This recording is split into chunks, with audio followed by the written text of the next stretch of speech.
Okay, so welcome Hello. to our episode for today of the ADHD UK Science Podcast. Hooray, I'm Max, this is Tess. Hi. And we're talking today to Asia Murray, reader in psychology at the University of Edinburgh. Hello. Welcome. Thank you. Great to be here. There you are. And we're going to talk about, we're going to use as a springboard a paper that you did about ADHD and anxiety and the relationship between the two things. So, Tess, do you want to start Yeah. our kind of rough So- list of questions? When you were doing this research, what was your initial question that you wanted to answer? So, I think the kind of starting point for our research with ADHD and anxiety is we know that it's quite common for people with ADHD to experience anxiety and also depression. So, I think that's quite well known. But then the question is like, why basically? What are the mechanisms that link ADHD to anxiety and depression? And are there certain symptoms that are more important than others? And something else that I'm really interested in as well is like, are there actually kind of like feedback loops as well? Like, does it work both ways? In terms of like, if people develop like anxiety symptoms, does that then exacerbate their ADHD? So these are the kind of questions I was really interested in because I think all of them have got quite important implications for like how you intervene and how you support people to sort of prevent the development of anxiety in the first place. And if it does happen, then how do you actually kind of, what's the best way to intervene to help with those symptoms? And I was just wondering, it might be worth just teasing out some of the ways in which ADHD and anxiety could be linked. I mean, I suppose the first thing is that having ADHD is in itself, particularly in a typical world, anxiety provoking. I suppose Yeah. that's the first Yeah. one. Yeah, definitely. Yeah, definitely. I mean, a lot of the stuff that we've covered in previous episodes has pointed directly to that. I mean, it is stressful because the world's not built for ADHD people.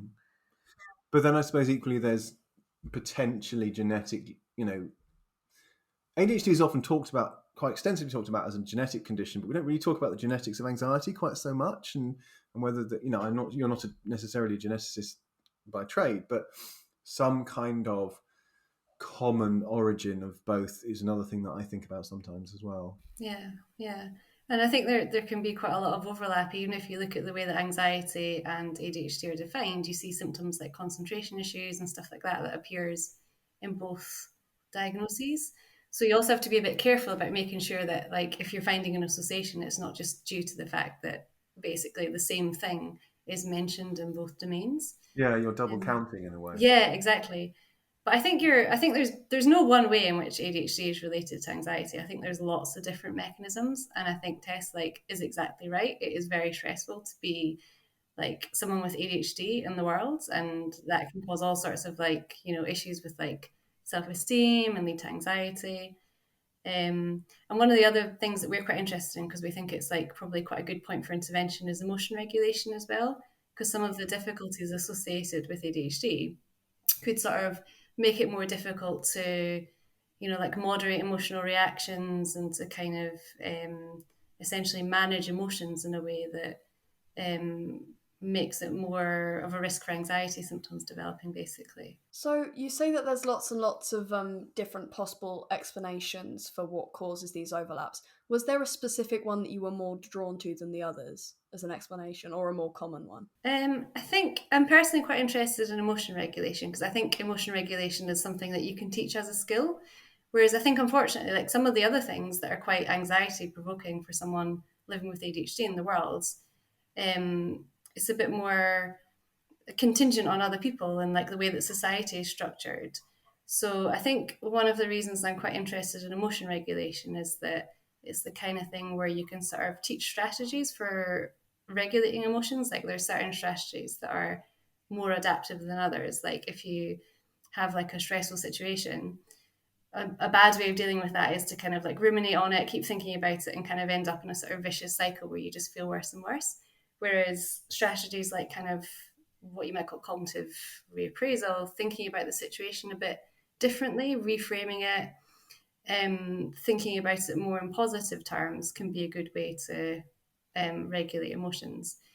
It's not straightforward though, because I think ultimately people need to be quite flexible in the way that they use different strategies to regulate their emotions depending on the particular situation that they're in as well. So it's not like, oh, there's always one strategy that is the right strategy. It's more like you need to have a good repertoire of strategies and be able to use them in a way that is suited to the particular situation that you're in.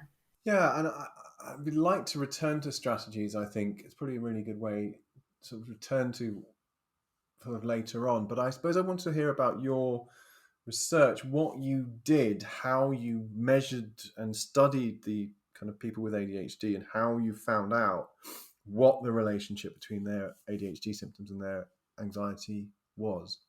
So we've done a few different studies in this domain, and we've kind of measured it in different ways. And it's quite interesting that we find something similar, like basically irrespective of how we do it.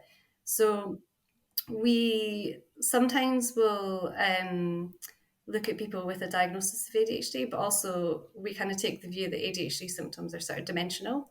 Not to say that like necessarily everybody's a little bit ADHD, but just because somebody hasn't got a diagnosis doesn't mean that they might not be experiencing some level of ADHD symptoms. So one way that we approach it is to just use samples from the population, measure levels of ADHD symptoms, and look at how that relates to things like emotion regulation and anxiety and other factors that might be involved in that association. One thing that we do is we try to capture people's symptoms like in the course of their daily life. So a lot of these sort of questionnaire-based measures of symptoms, it's sort of like a snapshot. It's not really giving you how people are really functioning in the course of their daily life. So one of the things we do is we do smartphone-based data collection where people do surveys just on their smartphone, so they get a little notification, and then that takes them to a little survey with a series of questions. It's just about like, how are you feeling now, what are you doing now, over the course of like, several days, a few times a day. And then we use that to get a better picture of how people are actually functioning in the course of their daily life, because we think that's much more reflective of how people actually experience symptoms, how they regulate their emotions, and how that links to their mental health symptoms like anxiety. Yeah, that's really interesting. So, what did you find with the... So one of the things, yeah, I mean, we definitely find that ADHD symptoms are related to anxiety. That's something that comes through in all our studies. We find, interestingly, also that anxiety can lead to a worsening of ADHD symptoms as well. So it's sort of going in both directions, which is quite interesting. So that's what I was going to ask. How do you tell what the direction of relationship? How do you know that it's bidirectional, or that, do you see what I mean? Or that you're not just measuring the same thing in slightly different ways? Yeah. I mean, it's not infallible because we're typically using like what you would call observational data. So it's not from an experiment or a trial, but essentially by collecting information multiple times over the course of someone's life, over their development, then we can use the fact that we've, I guess, like the temporality of it. Like we can see if you look at ADHD symptoms, then what happens to the anxiety symptoms at a later time point and vice versa. So essentially by having the multiple time points, we can use different statistical methods that help us to tease apart that directionality. So it's staggered check-ins on ADHD and anxiety symptoms, which kind of helps you get a better look at how they interact. Exactly. Yeah, you put it much better than I did. Yeah, that's exactly right. Yeah. Awesome. Well, I wouldn't have been able to put it like that if you hadn't told me. So in a sense, what you're saying is that a certain amount of ADHD symptom at time X, in January, might, and this is probably massive oversimplification, might be able to influence how much anxiety you're feeling in time, in June, which in turn will then influence. Tess is just, I'm doing far too much for our audio listeners. I'm doing far too much hand movements, and Tess is blocking me because I'm interfering with your personal space, which I should not do. And then in December, that might then rebound and predict your ADHD symptoms again. So, in a way, and I see this clinically, a vicious cycle of ADHD and anxiety symptoms. So, you're thinking more long term. I was thinking more on a short term. Well, I think. Well, that's a good question. Maybe if you're feeling like anxious in the morning, your ADHD symptoms will be worse later in the day. Which one was it more focused on? So most of the work that we've done has been more longer term, but actually what you say I think is really important, because I think there's a lack of studies that look at that shorter term relation. I think that's really important to understand better, because I'm sure it's happening on a short term as well, like over the course of a day, not just over the course of like months or years. Yeah, it's probably a lot harder to look at though, because that's a lot more surveys you need to do every day. Yeah, definitely. Yeah. So that's where the smartphone based data collection is quite useful, because we can do that in a short term. Yeah. It's just tricky sometimes because it's obviously quite a big burden to, answer surveys like multiple times a day. So sort of convincing people to do that is quite tricky, which I totally understand. How are you feeling now? I'm busy. That's how I'm feeling. Yeah, exactly. It's 2 like hours later, "Ping!" Are you feeling any better yet? No, I'm not. yeah. Yeah, and that's another important point as well. Like, people might selectively not respond if they're feeling bad. So you might get like a biased picture of what's actually going on, because they're like, oh, I really don't feel like answering right now. And they don't. So you only get the times when they're feeling better or something. But is that not a problem with this way of surveying people anyway? I mean, I'm not saying it, kind of makes it invalid, but is that a problem that you have to kind of deal with when you're looking at your data? Yeah, I would say so. I think it's probably just magnified on the shorter scale, because I think with these like longer term surveys, there's a certain time point that's quite fixed that people will do the survey. Like, they'll either come in or they'll get sent a link, and it's quite kind of, they're sort of like given reminders and stuff like that. And that's one time point in like a year. Whereas with like this smartphone based thing, because it's happening over like, days and hours, there's a bit more opportunity for people to selectively respond. So what was the relationship that you found between the two variables? So we find with ADHD and anxiety that it worked both ways. So ADHD symptoms led to more anxiety symptoms later. And then, especially in later adolescence, anxiety also led to an exacerbation of ADHD symptoms after that. So yeah, this kind of working two ways thing confirms what Max said he like saw clinically. We definitely see that in the data. And how do you, I mean, it sort of makes sense that worsening ADHD, so just sort of from a common sense, practical perspective, it sort of makes sense that worsening ADHD would make you more stressed, because actually it would just make you function less well, and so more things would go wrong for you, so you would feel more out of control, so you would be stressed, and that would work on both the short and long term.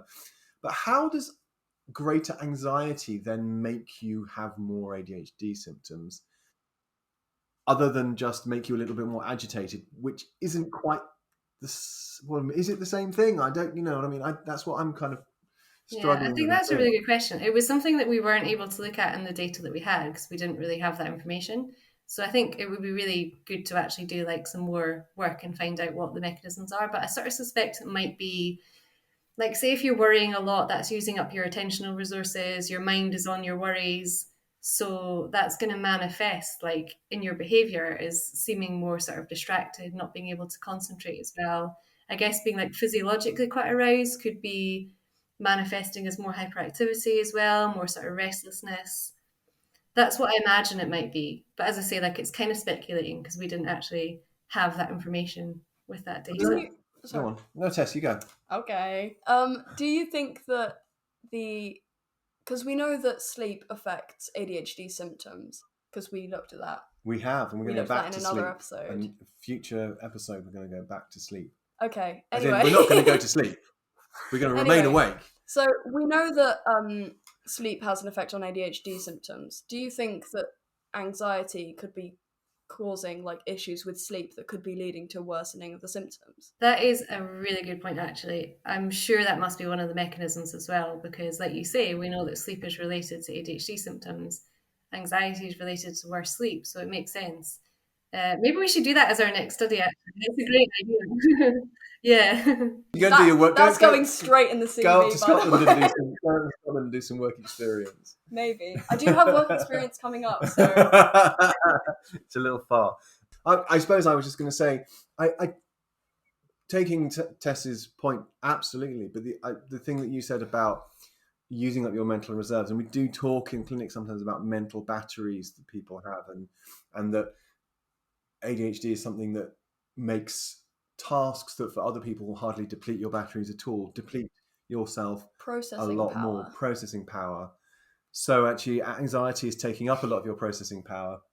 What does this mean for people looking after ADHD people? So do you mean like clinicians or like, say, parents of people with ADHD? I think the question's more directed towards parents and carers, but I think Both. a couple other times we've been talking about, I think both. Okay, so I think from a sort of parents or carers point of view, I think it's good to understand that like having ADHD is associated with more difficulties with regulating emotions. So I think like if somebody is struggling to kind of like be calm and kind of deal with the stressful situations, I think it's important to understand where that's coming from and not to sort of like say attribute blame or have like expectations that are not realistic in terms of emotion regulation. I think it's also just because it is so common that anxiety is associated with ADHD. I think it's also just something to kind of be aware of and watch out for. Look out for those symptoms. Because I think like as a parent, like you're in a good position to sort of be noticing that that's happening, and maybe it's a case of like having conversations with your child and stuff like that, and making them aware about these symptoms as well, so that I think sometimes it can get missed in ADHD as well, because there's sort of, I guess you could call it diagnostic overshadowing, because there's a lot of symptoms that are like going on anyway. It might not get detected so easily as compared to someone who doesn't have ADHD. So I think having that awareness that it might be a thing is quite important. Yeah, I feel really strongly about that actually. I think particularly maybe more in boys, but I'm not sure.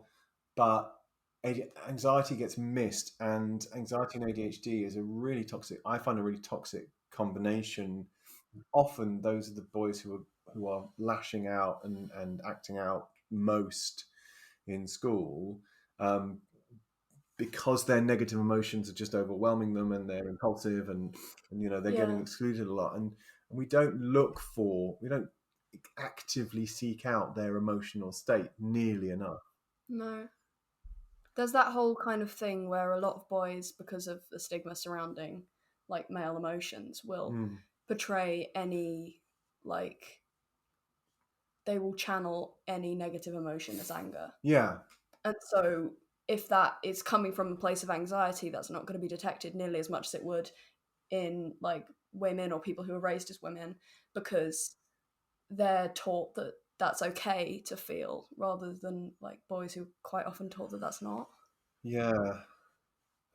And we're still not good, even though we had sort of decades of mental health awareness. We're not that good at that very simple message that the person who's misbehaving in class, or the person who's angry, also needs to be treated as somebody with emotions, and as potential someone who might need help with their mental health as well. Yeah, and it might be difficult to tune into that and to understand that it's anxiety as well from the person who's experienced it from their point of view. Like ADHD can sometimes be associated with difficulties in sort of like labeling emotions and identifying them. So they might not even really be very aware themselves of what's going on internally. But the point about boys and girls, I think, is a really important one, actually, because I think it is quite different for boys and girls. Because with girls, it's often the case that ADHD will get missed, and like anxiety or depression will get picked up, and it's only later where it's like, oh, actually, the underlying root cause of all of this was really ADHD. It wasn't really anxiety, depression being the root cause.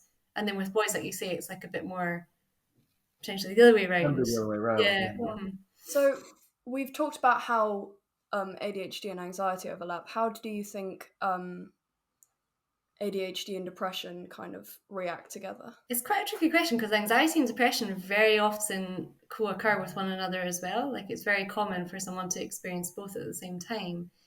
So I think there's some commonalities. I think that with depression, I think we find that there's a link with emotion regulation as well. So that's one thing. But I think also similarly, just this like day-to-day and broader life challenges of having ADHD, and like, for example, having difficulty with like say school or work or like friendships or relationships, like that can really undermine a person's self-esteem and then lead to depression basically.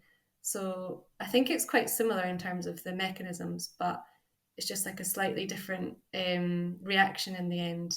I mean, there's I'm just- also, yeah. I'm just thinking back to the flat batteries thing as well, that, I mean, I know it's probably a little bit on the nose because one of the ways that people who are depressed talk about themselves is as flat, but I really think that there is something there about just, they are often thought of as two sides of the same coin, anxiety and depression, but I think in a sense anxiety is the using, the diversion of your mental resources elsewhere into loops of ultimately not very purposeful thoughts, and the depression is just the cognitive and emotional exhaustion. Yeah, it's like that burnout that you get, basically. Yeah. Because they are they are kind of qualitatively different things, and I know that they Pause. What does that mean for the audience? Qualitatively. Okay, cool. Cognitively, they are qualitatively. Okay, Come on. so in the brain, no, you're break right. It down. Thank break you it for down. thank you, Tess. That's why you're here. Another reason why you're here. So in terms of the brain and how it feels, so what I should really have said is subjectively. So how it feels to be anxious and how it feels to be depressed are different. Yeah. In the quality of how it feels. They co-occur so often that they're usually talked of in one breath. And I think the mechanisms underlying them are probably ultimately very similar, but they are two parts of the same process. They're two consequences of the same process in some ways. And I think part of what you were saying also gets to the point about how anxiety can sort of lead to depression, because it sort of leads to that exhaustion, that like just complete feeling of like hopelessness and lethargy and stuff like that after, feeling anxious for a while. Yeah, because anxiety generally, well, not always, but very often comes first. Is the thing that people experience first. And it's not a kind of unifying theory of mental health, but I find it useful as a way of thinking about these things, just practically. So, go on. What does this mean for ADHD people themselves? For ADHD people themselves, good question. So, I think again, it's a similar point probably about sort of being aware about what symptoms might be experienced and what difficulties with emotion regulation might be possible, being aware of that, kind of trying to learn strategies for regulating emotions. So learning about what are the more adaptive strategies for dealing with negative emotions and what are the less adaptive strategies. Like, so for example, as I say, like it's not very adaptive to ruminate on something, to just think over something negative and just get into like a negative spiral of thinking. So it's about kind of like catching yourself doing that and having like, a plan for if that happens, then I'll, divert myself to like a more adaptive way of managing emotions. I think also like there needs to be a bit of self-compassion as well, because it is harder if you've got ADHD to do these things. And so I think it's like kind of just not being too hard on yourself, really, because I think that's part of the risk of leading to anxiety and depression, is that, potentially feeling like you're failing at something or whatever because your symptoms are creating these, like, multiplying how difficult things are. So I think that's part of it as well, is just like being accepting of ADHD symptoms and the impact that has, and not being too harsh on yourself, I think. I suppose I was wondering about that as well. You've mentioned a couple of times effective and not effective strategies. Are you saying that there's sort of evidence that there's a set of strategies that people can access that have been, shown to work, and there's others that aren't? Or are you just saying, what are you saying when you say that, and where can people get those strategies? Yeah, so there's a certain set of strategies that are shown to be more helpful than others. And by more helpful, I mean that they're linked to better mental health, and less helpful, I mean they're linked to worse mental health. So, for example, trying to suppress a feeling, not kind of acknowledge it, just trying to make it disappear, is not helpful. Really? It's kind of counterintuitive, because you think that you start thinking like, oh, if I ignore it and if I don't attend to it, then maybe that's a way of dealing with it. But actually, it's got this paradoxical effect. It's bad for your mental health to use that strategy too much. No, I mean, we've been on a journey with that as a family, so yes, I agree. And then on the other hand, something like kind of reframing a situation. So again, if something stressful happens, rather than kind of focusing on the negative and, thinking, oh, this is an absolute catastrophe, think about, well, what is a different way of thinking about that situation that's more positive, and doesn't focus too much on like things that are going to make you feel bad, but more think about like a more kind of either like if it's a way that you can solve a problem or just a way that you can think about it differently that's more positively framed, I guess. I think in a lot of conditions, especially where spiraling can easily occur, like in ADHD, depression, and anxiety, taking yourself out of that situation and out of that spiral and just looking in, trying to, well, not necessarily to objectify, because that can kind of oversimplify it. And like, if you over rationalize the way that you're feeling, you might beat yourself up for it even more, because you're like, why do I feel like this? This is so... That's my worry. Honestly, it's different for everyone. For some people, like I know for me, taking myself out of the situation, just taking a second just to myself to breathe, look at this, let's think about it, let's figure out what's actually going on here, and let's figure out how it works. But I know for some people that just doesn't work at all. Yeah, and I think that, I mean, I completely couldn't agree more that for people for whom they work, those strategies are really effective. My worry about the recommendation of strategies is the guilt you get when they don't work, or they don't work for you, and the self-blame that you get. So, I mean, not disagreeing at all, but just if you can't find strategies for yourself that are working, it's not your fault. I think it's a really important message for people. I think the other important thing to say is like, it takes a lot of practice. These are not easy strategies to use. I mean, you do need to have a lot of patience and really, really be very like compassionate with yourself, because it's not easy at all. And I think that's something that really gets missed in a lot of the self-help, mental health industry. I'll call it an industry because that's what it is. It doesn't capture, and the same is true of parenting advice, it doesn't capture that this is tough and hard and needs patience and, and the ability to cope with failure and keep going. Which is also difficult for which some is of the also people more who are difficult for struggling. people with ADHD.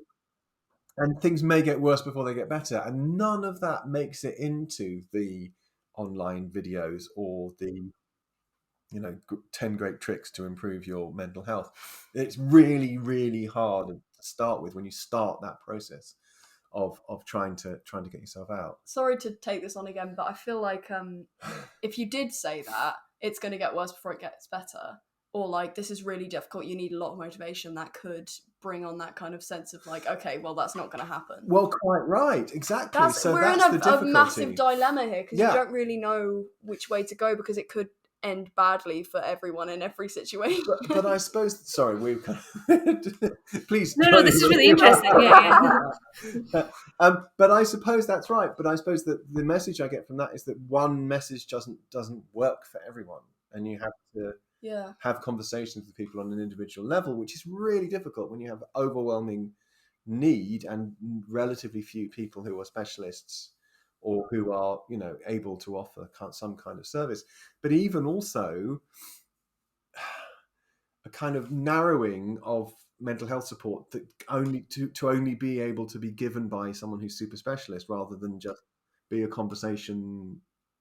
I don't know what I'm saying here, really. I think there's real dilemmas and difficulties here with how we talk about it. I think they should teach more. This is a one single statement. I'm not going to say anything more about it. I think they should teach more about this in PSHE. Oh yeah, well, a lot more. Completely. Yeah, I agree, definitely. And from earlier as well, because these are skills that take a long time to master. So, I think the other thing that you made me think of as well is about the kind of you needing a lot of motivation to do these things. And I think sometimes these sorts of interventions can be a bit dry, a bit boring, a bit kind of like a bit of a drag.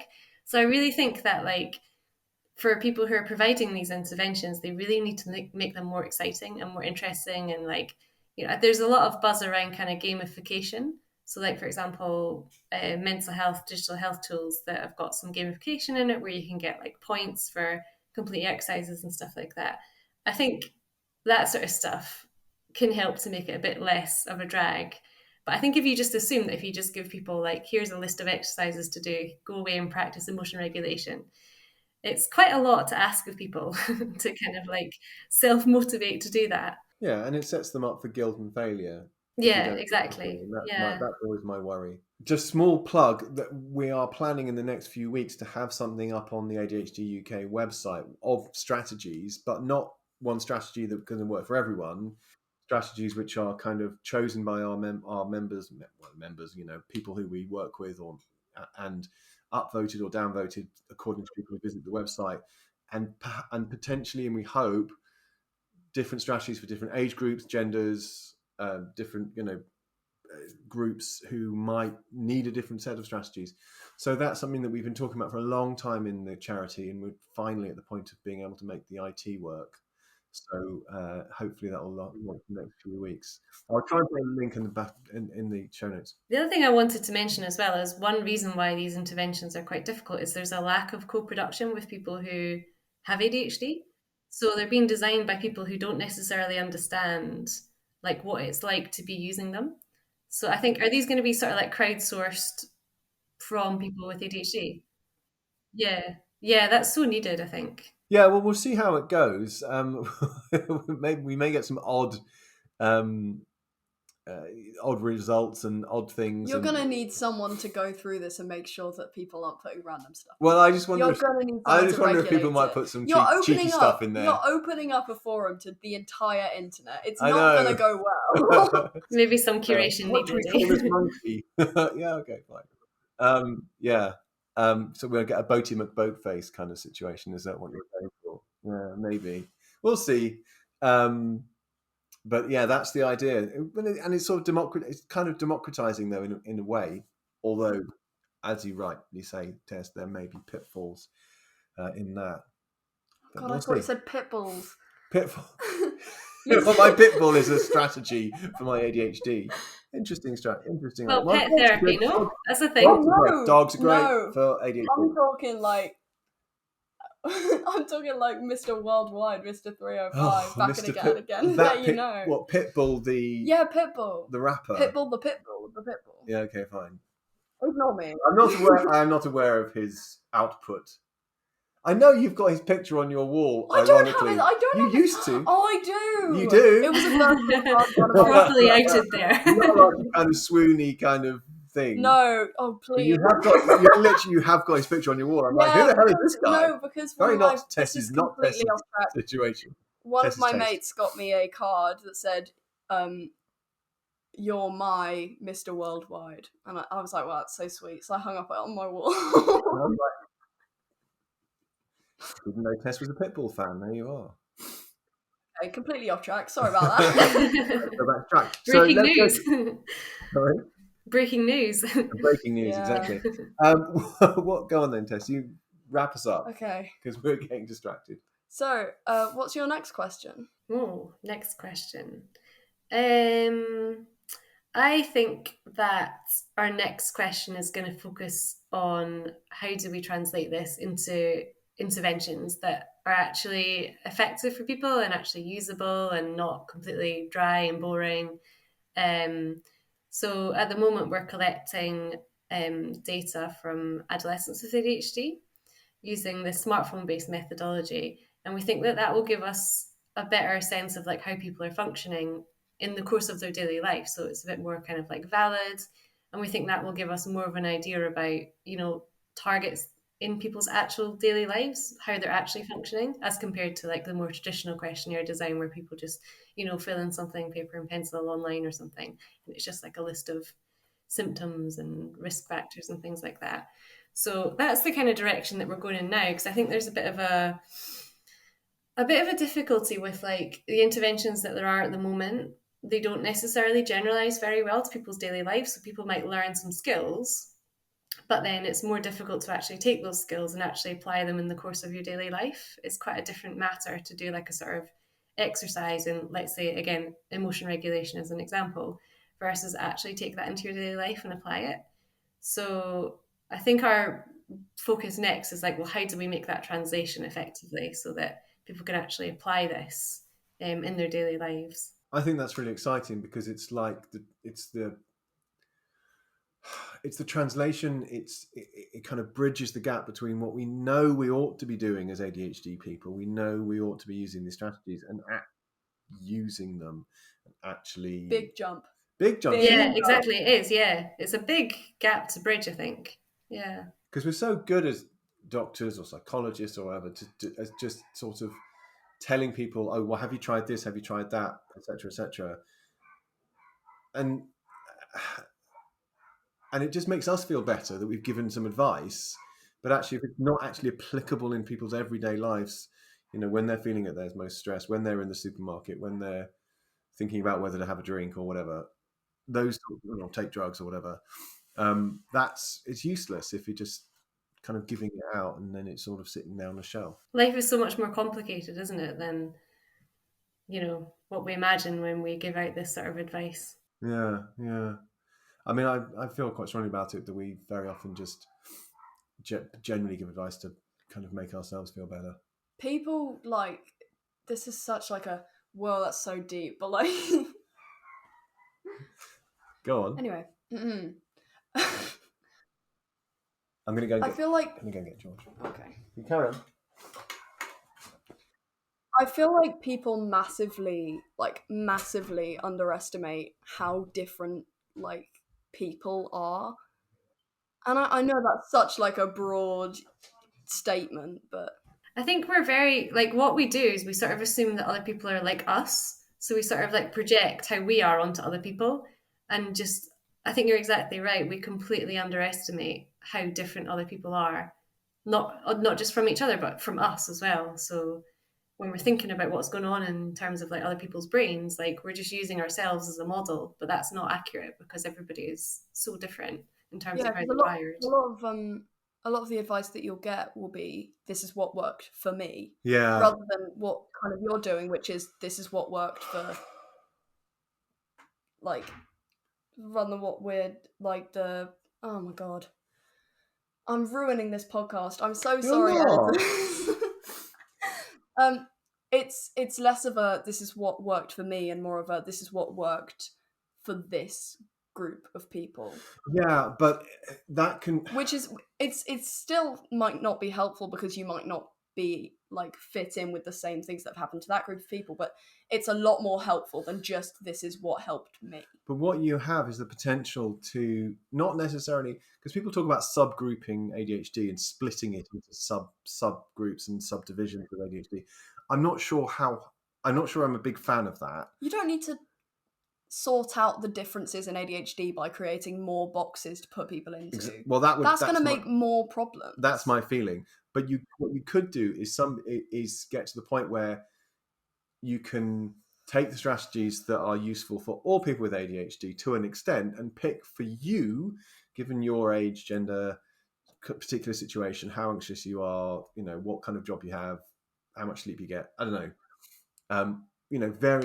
Various personal variables, what strategies are likely to work for you. So you can have that personalization without having to split ADHD into lots of different categories, which I think people get so attached to the categories as well, and they sort of reify them, and it causes all sorts of issues, I think. I've never heard of this. Well, do you want to sort of the categories in terms of the categories and all of the kind of splitting that goes on? Well, I mean, I guess the main distinction that's made is between inattentive versus hyperactive impulsive. And then so you'll have these two main areas of difficulties, and then you'll have people who have both. That's the main distinction that's made typically. But then there's also sort of interest in sort of subgrouping in other ways as well. That the sort of diagnostic system would make those main distinctions. Yeah, I think that's right. And then people would be subtyping as autism and ADHD as a combined condition, and then there will be subtypes of ADHD with this and ADHD with that. And I mean, I think at one point somebody asked me, which of the 5 types of ADHD have I got? And I'm like, well, I don't know. No, I'm not sure that's a helpful way of thinking. But I had to be, nice and say I've got combined type. I mean, putting things into boxes make it a lot easier for people to understand. Yeah, I mean, these boxes... Like, people do it with personalities. I know you hate the MTBI test. Oh, really? But some people really love them because it helps them really simplify something that's so complicated. I'm FSG6. No, that's you're not one of them. I don't know. I think it can have some benefits because it can help with communication, and it can help, having a label can sometimes help people make sense of their experiences. But I just think you need to not believe in them too much and take it too far, because they do have the limitations. They are kind of arbitrary to some extent. And the other thing that you just made me think of as well is, like, I think probably more than subtyping, the kind of direction of travel at the moment is going to be much more like individual level personalization. And so, again, like, the sort of smartphone based data collection is quite good in terms of that potential, because you can get quite detailed profiles on people's symptoms, triggers, you know, what sort of stressors might precede what symptoms and stuff like that. So that helps you learn much more like what might work for an individual person, as opposed to kind of relying on what works on average for people with ADHD. So I think that's quite an exciting direction as well, but it's still kind of in its infancy at the moment. So I'll have to see where that goes. It's an absolute treasure trove of data, the smartphone, and that all of that kind of, you know, that kind of way of gathering data. You can get so much more. We are learning incredible. about that. It's called hypertextuality. Hypertextuality. It's called hypertextuality. Should you be learning about that sort of thing in school? I disapprove. I've actually not heard that term before. So what does hypertextuality mean then?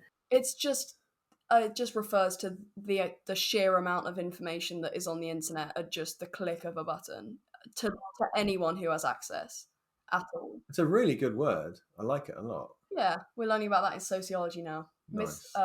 My teacher will be so proud of me. The reference to sociology at A-level. Hooray, wonderful. Okay, I think before Tess and I entirely lose the subject and start talking about something I completely had different. 2 coffees before we recorded Did this. you? Yeah. That explains a lot. Mm. We want to thank you very much, Aisha, for coming, and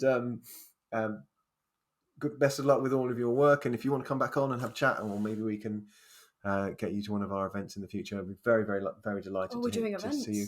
Well, the charity Can I come? Yeah, okay. Guys, we're doing events. Tess is going to start talking about merch in a minute if you're not careful. All right. Well, thank you very much. We'll leave it there. And I suppose if people want to contact you and ask you about your stuff, are you on kind of social media and so forth? Yes, I'm on Twitter. Should we do links? Will there be I can do my handle and stuff like that? Yeah, but you can find me on Twitter, or my email address at University of Edinburgh as well is online as well. So yeah. Yeah, you weren't massively hard to find, unlike some of the people we've been trying to track down. Wonderful. Thank you very much, and goodbye. Bye. Thank you so much. Bye.